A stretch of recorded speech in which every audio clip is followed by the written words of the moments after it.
Welcome to the Deep Dive.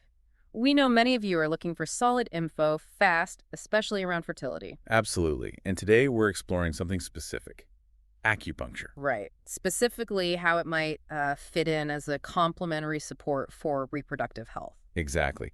We're going to look at research connecting acupuncture to blood flow, uterine and ovarian blood flow.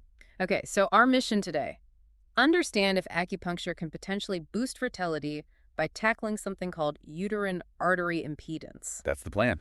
Tackling that concept first. Good idea. So uterine artery impedance sounds a bit technical. What is it really? Yeah. Basically, it's a measure of resistance. Yeah. How hard is it for blood to flow through those uterine arteries? Okay, resistance. And why is high resistance a problem? Well, if there's high resistance or high impedance, you get less blood flow reaching the uterus. And that matters because Good blood flow is key. Yeah. It delivers oxygen, nutrients, everything the uterine lining needs to, prepare for a potential pregnancy. And the ovaries need it too for healthy eggs. Got it.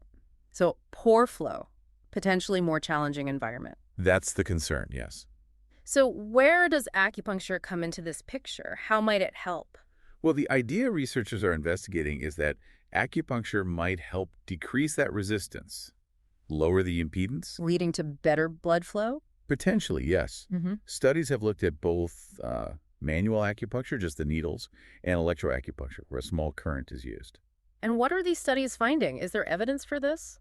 There is some interesting research. There was a study back in '96, actually, published in Human Reproduction. Okay. It found that electroacupuncture significantly reduced something called the pulsatility index.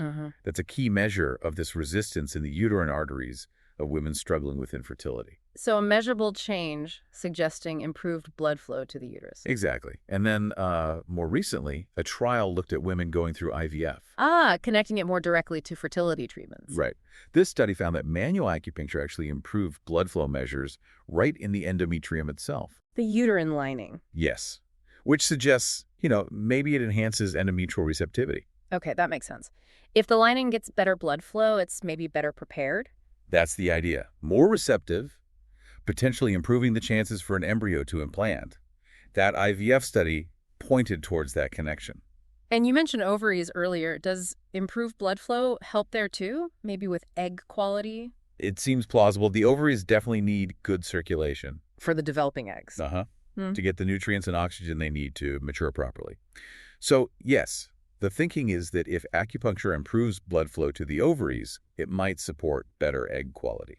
Is there research on that specific point? There is. A 2019 study, for instance, found that electroacupuncture was associated with retrieving more mature eggs. Interesting. So we see these potential effects. Reducing resistance, improving flow, maybe helping the lining and eggs, but how?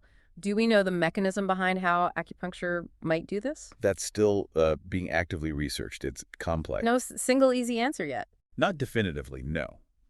But one leading theory involves the nervous system. How so? The idea is that acupuncture might sort of modulate the nervous system. Yeah. Maybe calming parts of it, like the sympathetic nervous system, Okay. which could then lead to vasodilation. That just means the blood vessels widen or relax. Widening the vessels allows more blood through. Exactly. Improved blood flow to the uterus and ovaries. That early study we mentioned, the 1996 one, suggested this nervous system link might be involved. So wrapping this up, the main takeaway seems to be that acupuncture shows promise, based on research, as a complementary therapy. Right, specifically by potentially improving blood flow dynamics, reducing that impedance in the reproductive organs. And this improved flow could, in turn, positively influence endometrial receptivity. And maybe even support egg quality. Yeah. For anyone listening who wants to dig deeper or find practitioners, is there a resource you can share? Yes. The source material mentioned the Berkeley Center for Reproductive Wellness. Their website is www.berkeleycenter.com. Okay, www.berkeleycenter.com.